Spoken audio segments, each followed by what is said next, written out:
পৃথিবীতে সবচেয়ে অসহায় সে, যে নিজের মনের কথাগুলো বলতে চাইলেও প্রিয় মানুষটার কাছে কখনো বলতে পারে না।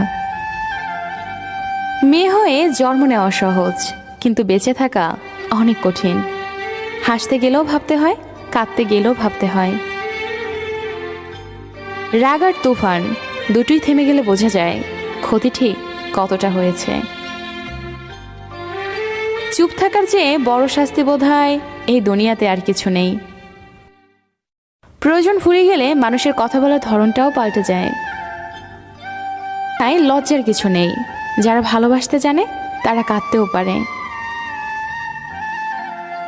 নিজের ভালো লাগা, মন্দ লাগা, কষ্টের অনুভূতিগুলো কাউকে দেখাতে পারো না। একটু চিৎকার করে কাঁদতে পারে না, শুধু মৃদু হাসির আড়ালে চোখে জল লুকিয়ে রাখে। কিছু কঠিন মনের মানুষ আছে, সকালে হাসে অথচ রাতের অন্ধকারে সবার আড়ালে কাঁদে। একমাত্র সে জানে আর তার বালির জানে কতটা কষ্টে আছে সে।